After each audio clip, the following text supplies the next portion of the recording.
Dhaka elevated expressway প্রকল্প ভূমি অধিগ্রহণ বিল 2011 জাতীয় সংসদে পাস।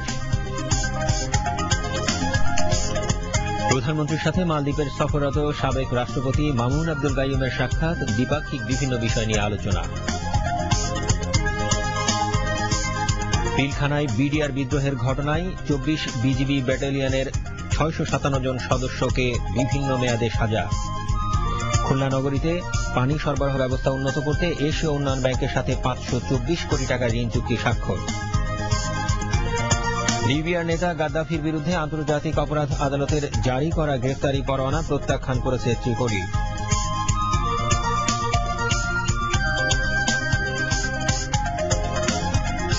এবং অস্ট্রেলিয়ার সাবেক ব্যাটসম্যান স্টুয়ার্ট লকে প্রধান কোচ হিসেবে নিয়োগ দিয়েছে বিসিবি। আসসালামু আলাইকুম। বিটিভি ও বিটিভি ওয়ার্ল্ডের সকালের সংবাদে আপনাদের সবাইকে আমন্ত্রণ জানাচ্ছি। আমি হাসানুল করিম। সংবাদ শিরোনাম শুনছিলেন, এবার বিস্তারিত। জাতীয় সংসদে ঢাকা এলিভেটেড এক্সপ্রেসওয়ে প্রকল্প ভূমি অধিগ্রহণ বিল 2011 পাশ হয়েছে। ভূমিমন্ত্রী মোহাম্মদ রেজাউল করিম হীরা গতকাল বিলটি পাশের প্রস্তাব করেন। বিলটিতে ঢাকা এলিভেটেড এক্সপ্রেসওয়ে প্রকল্প বাস্তবায়নের লক্ষ্যে ভূমি অধিগ্রহণের জন্য প্রয়োজনীয় বিধানের প্রস্তাব করা হয়েছে। জাতীয় সংসদে পশু জবাই ও মাংসের মান নিয়ন্ত্রণ বিল 2011 উত্থাপন করা হয়। মৎস্য ও প্রাণী সম্পদ মন্ত্রী আব্দুল লতিফ বিশ্বাস বিলটি উত্থাপন করেন। অধিকতর যাচাই বাছাইয়ের জন্য বিলটি পরে মৎস্য ও প্রাণী সম্পদ মন্ত্রণালয় সম্পর্কিত স্থায়ী কমিটিতে প্রেরণ করা হয়। প্রশ্নোত্তর পর্বে ধর্ম বিষয়ক প্রতিমন্ত্রী মোহাম্মদ শাহজাহান মিয়া সংসদকে জানান, চলতি বছর সরকারি ব্যবস্থাপনায় হজ বাবদ 2,59,042 টাকা ধার্য করা হয়েছে। এবছর সরকারি ব্যবস্থাপনায় 15,000 এবং বেসরকারি ব্যবস্থাপনায় 1,05,000 হজ যাত্রী পাঠানো হবে। প্রশ্নোত্তর পর্বে স্বাস্থ্যমন্ত্রী আফম রুহুল হক সংসদে জানান, দেশের নদী ও হাওর এলাকার মানুষের স্বাস্থ্য সেবা নিশ্চিত করতে রোগী পরিবহনে নৌ অ্যাম্বুলেন্স সার্ভিস চালু করা হবে। এক প্রশ্নের জবাবে নৌ পরিবহন মন্ত্রী শাহজাহান খান জানান, নৌ দুর্ঘটনা কবলিত ট্রলার ও জাহাজ উদ্ধারের জন্য অত্যাধুনিক উন্নত মানের এবং উচ্চ ক্ষমতা সম্পন্ন 2টি উদ্ধারকারী জাহাজ সংগ্রহ করা হবে। এছাড়া জাতীয় সংসদে গতকাল 2011-12 সালের প্রস্তাবিত বাজেটের উপর সাধারণ আলোচনা অনুষ্ঠিত হয়। অন্যান্যের মধ্যে সাবের হোসেন চৌধুরী, রওশন এরশাদ, সংসদ উপনেতা সৈয়দা সাজেদা চৌধুরী, সুরঞ্জিত সেনগুপ্ত, ফজলুল আজিম, স্বরাষ্ট্রমন্ত্রী অ্যাডভোকেট সাহারা খাতুন, মুক্তিযুদ্ধ বিষয়ক প্রতিমন্ত্রী এবি তাজুল ইসলাম এবং সাবেক রাষ্ট্রপতি হুসেইন মোহাম্মদ এরশাদ এবং স্বাস্থ্যমন্ত্রী আফম রুহুল হক আলোচনায় অংশ নেন। সংসদ উপনেতা সৈয়দা সাজেদা চৌধুরী তাঁর বক্তব্যে বিরোধী দলকে সংসদে যোগ দেওয়ার আহ্বান জানিয়ে বলেন, দেশ ও জাতির স্বার্থের বিরুদ্ধে কাজ করা দলের সাথে তাঁর দল কখনো আপোষ করবে না। সংবিধান সংশোধন কমিটির কো চেয়ারম্যান সুরঞ্জিত সেনগুপ্ত বিরোধী দলকে ধ্বংসাত্মক রাজনীতি পরিহার করে সংসদে এসে স্বাধীন ও নিরপেক্ষ নির্বাচন অনুষ্ঠানের লক্ষ্যে মতামত দেওয়ার আহ্বান জানান। সংসদের বৈঠক আজ বেলা 11টা পর্যন্ত মুলতবি করা হয়েছে। মালদ্বীপের সফররত সাবেক রাষ্ট্রপতি মামুন আব্দুল গাইয়ুম গতকাল প্রধানমন্ত্রী শেখ হাসিনার সঙ্গে তাঁর সরকারি বাসভবন গণভবনে সৌজন্য সাক্ষাৎ করেন। সাক্ষাৎকালে তাঁরা উভয় দেশের শিক্ষা ব্যবস্থা, বাংলাদেশের সামাজিক নিরাপত্তা কর্মসূচি সহ বিভিন্ন স্বার্থ সংশ্লিষ্ট বিষয়াদি নিয়ে আলোচনা করেন। প্রধানমন্ত্রী এ সময় দেশের সামাজিক নিরাপত্তা বলয় জোরদারকরণে গৃহীত সরকারের বিভিন্ন চলমান কর্মসূচি সম্পর্কে তাঁকে অবহিত করেন।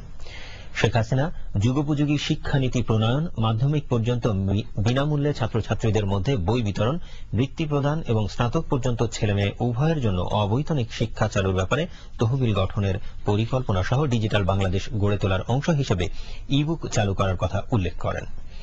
এর মাধ্যমে যে কোনো জায়গা থেকে ইন্টারনেটে পাঠ্যপুস্তক পড়া সম্ভব বলে জানান প্রধানমন্ত্রী। মালদ্বীপের সাবেক প্রেসিডেন্ট মামুন আব্দুল গাইয়ুমও তাঁর দেশের শিক্ষা ব্যবস্থা সম্পর্কে প্রধানমন্ত্রী শেখ হাসিনাকে অবহিত করেন। এ সময় অন্যান্যের মধ্যে জাতীয় অধ্যাপক doctor Nurul Islam, ambassador at large M Ziauddin, প্রধানমন্ত্রীর মুখ্য সচিব এম এ করিম এবং প্রেস সচিব আবুল কালাম আজাদ উপস্থিত ছিলেন। বাংলাদেশে রুয়ান্ডার নবনিযুক্ত হাই কমিশনার উইলিয়ামস কুরুন জিজা গতকাল বঙ্গভবনে রাষ্ট্রপতি মোহাম্মদ জিল্লুর রহমানের কাছে তাঁর পরিচয়পত্র পেশ করেন। বঙ্গভবনে এসে পৌঁছলে রাষ্ট্রপতির গার্ড রেজিমেন্টের একটি চৌকস দল তাঁকে গার্ড অব অনার প্রদান করে।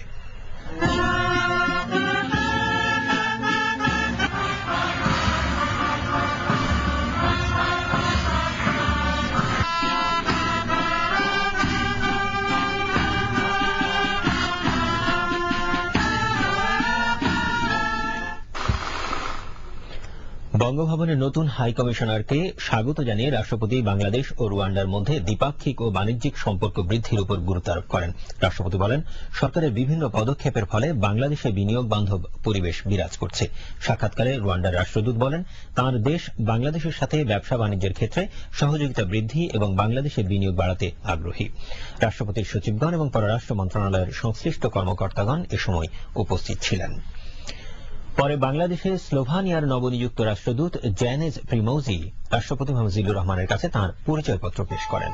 বঙ্গভবনে এসে পৌঁছলে রাষ্ট্রপতির গার্ড রেজিমেন্টের একটি চৌকস দল তাঁকে গার্ড অব অনার প্রদান করে।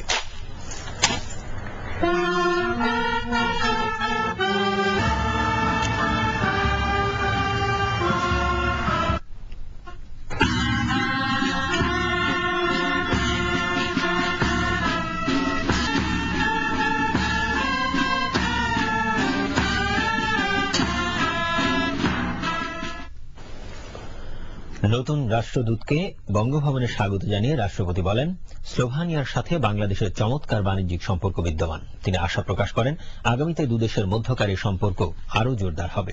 সাক্ষাৎকালে স্লোভানিয়া রাষ্ট্রদূত বলেন, তাঁর দেশ বাংলাদেশের সাথে ব্যবসা বাণিজ্য সম্পর্ক বাড়াতে আগ্রহী। রাষ্ট্রপতি বাংলাদেশ থেকে তৈরি পোশাক, সিরামিক, ঔষধ, পাট ও পাটজাত পণ্য এবং চামড়া সহ বিশ্বমানের বিভিন্ন পণ্য আমদানি করতে স্লোভানিয়ার সরকারের প্রতি আহ্বান জানান।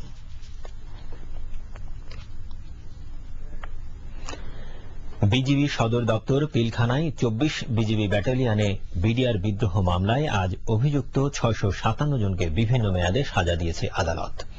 খালাস দেয়া হয়েছে ৯ জনকে।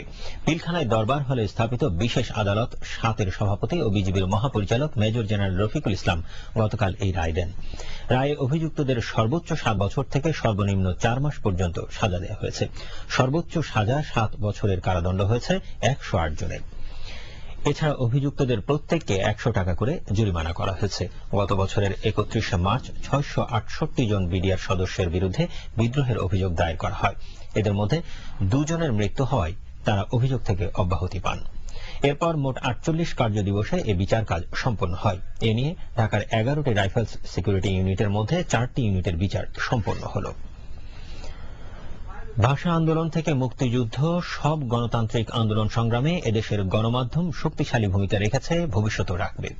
তথ্য এবং সংস্কৃতি মন্ত্রী আবুল কালাম আজাদ গতকাল ঢাকায় দৈনিক ডেস্টিনি পত্রিকার ৫ম প্রতিষ্ঠাবার্ষিকী উপলক্ষে আয়োজিত অনুষ্ঠানে একথা বলেন। দৈনিক ডেস্টিনির সম্পাদক মোহাম্মদ রফিকুল আমিনের সভাপতিত্বে অনুষ্ঠানে বক্তৃতা করেন ঢাকা বিশ্ববিদ্যালয়ের উপাচার্য মশা আরফিন সিদ্দিক এবং তথ্য সচিব হেদায়েতুল্লাহ আল মামুন। অনুষ্ঠানে তথ্যমন্ত্রী বলেন, দেশের গণমাধ্যমগুলো স্বাধীনভাবে কাজ করছে। আগামী দিনেও দেশ ও জনগণের কল্যাণে দৈনিক ডেস্টিনি সহ সকল গণমাধ্যম বস্তুনিষ্ঠ সংবাদ প্রকাশ করবে বলে আশা ব্যক্ত করেন তথ্যমন্ত্রী। অনুষ্ঠানে বিভিন্ন ক্ষেত্রে অবদান রাখার জন্য ৭ জনকে সম্মাননা দেওয়া হয়।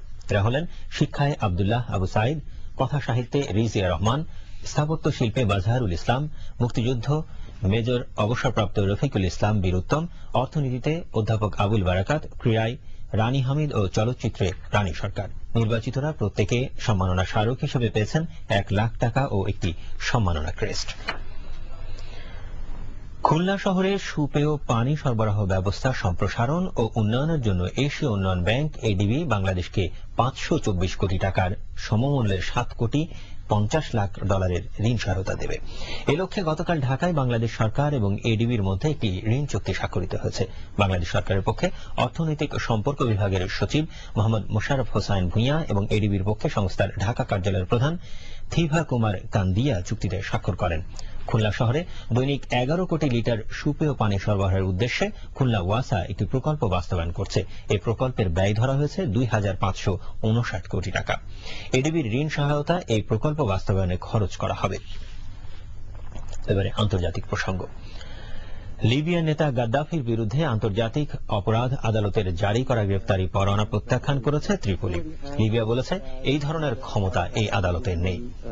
আন্তর্জাতিক অপরাধ আদালত গাদ্দাফির বিরুদ্ধে মানবতা বিরোধী অভিযোগ এনেছে। আদালত জানিয়েছে, গাদ্দাফি লিবিয়ায় সরকার বিরোধী বিক্ষোভ চলাকালে বেসামরিক লোকজনের উপর হামলা চালানোর নির্দেশ দিয়েছেন এমন তথ্য প্রমাণ তাদের কাছে রয়েছে।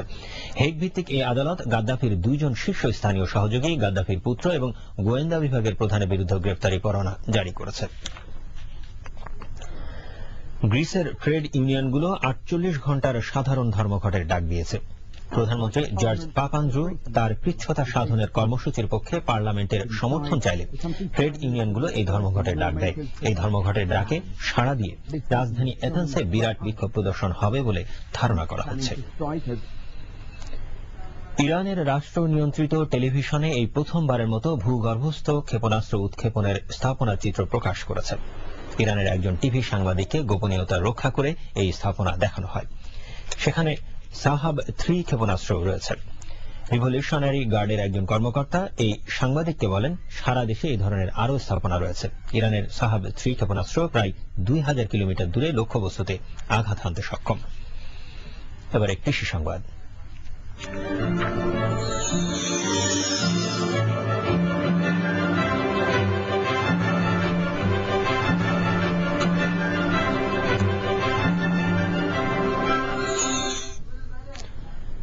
দেশে গ্যাস সংকট কাটাতে বিকল্প হিসেবে অনেকেই গরুর খামারের গোবর থেকে অথবা অন্যান্য আবর্জনা দিয়ে বায়োগ্যাস স্থাপন করছে।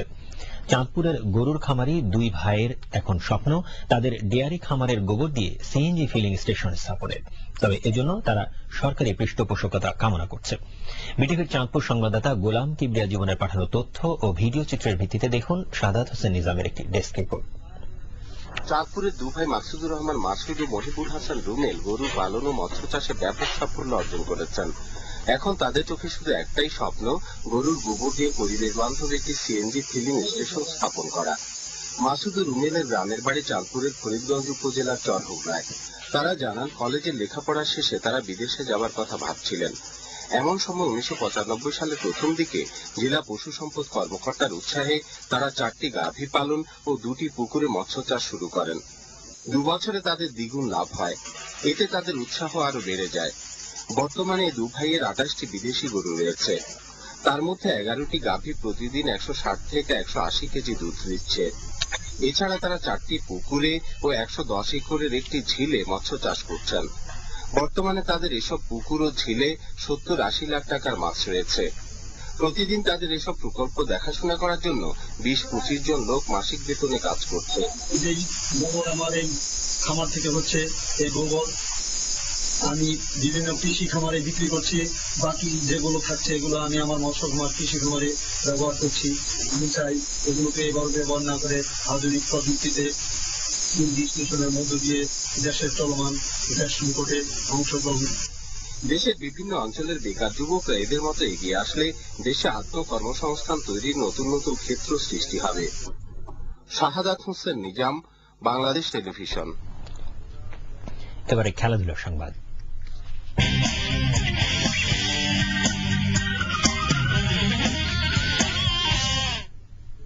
সব জল্পনা কল্পনার অবসান ঘটিয়ে বাংলাদেশ জাতীয় ক্রিকেট দলের প্রধান কোচ হিসেবে অস্ট্রেলিয়ার সাবেক ব্যাটসম্যান স্টুয়ার্ট লকে নিয়োগ দিয়েছে বাংলাদেশ ক্রিকেট বোর্ড বিসিবি। বোর্ডের কার্যালয়ে গতকাল দুপুরে মিডিয়া কমিটির চেয়ারম্যান জালাল ইউনুস জানান, 2 বছরের জন্য তার সঙ্গে চুক্তি সম্পন্ন করা হয়েছে। চুক্তি হলেও নতুন কোচ কবে নাগাদ দলের সঙ্গে যোগ দেবেন তা এখনো নিশ্চিত নয়। তবে জিম্বাবুয়ে সফরে দলের সঙ্গে তিনি থাকবেন বলে জানিয়েছে বিসিবি। বাংলাদেশ জাতীয় ক্রিকেট দল এখন কক্সবাজারে ব্যস্ত সময় কাটাচ্ছে। জুলাইয়ের জিম্বাবুয়ে সফরকে সামনে রেখে প্রাথমিক দলে ডাক পাওয়া 32 জন ক্রিকেটারের মধ্যে 29 জনই কক্সবাজারে 5 দিনব্যাপী কঠিন ফিটনেস ক্যাম্পে অংশ নিচ্ছে। কক্সবাজার সমুদ্র সৈকতের জাতীয় দলের ফিটনেস ক্যাম্প নিয়ে দেখুন আমাদের কক্সবাজার সংবাদদাতা জাহেদ সরওয়ার সোহেলের রিপোর্ট।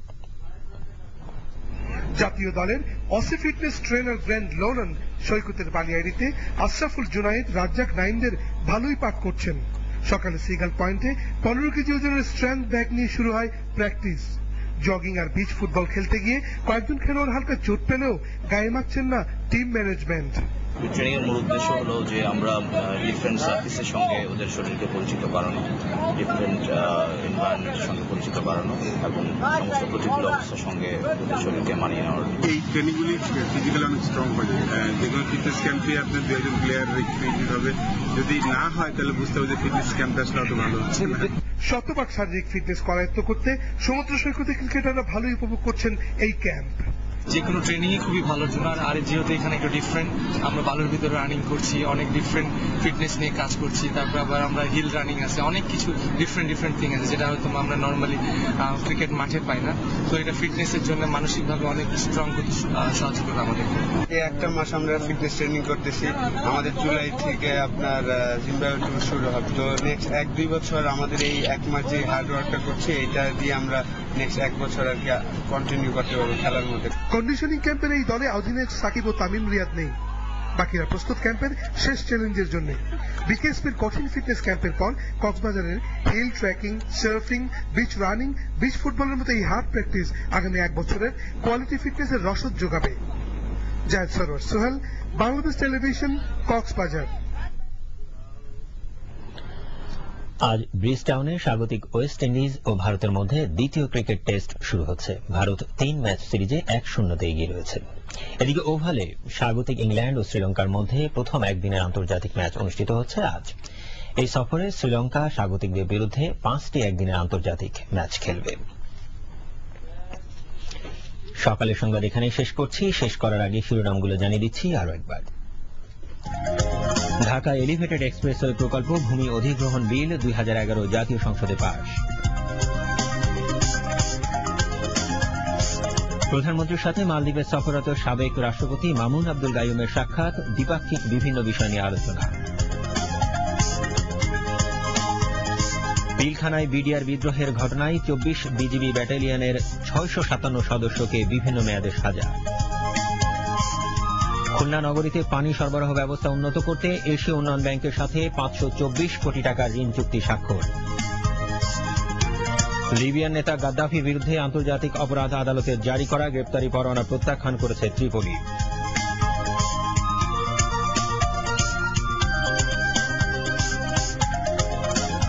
এবং অস্ট্রেলিয়ার সাবেক ব্যাটসম্যান স্টুয়ার্ট লকে প্রধান কোচ হিসেবে নিয়োগ দিয়েছে বিসিবি। খবর শেষ হলো। খোদা হাফেজ।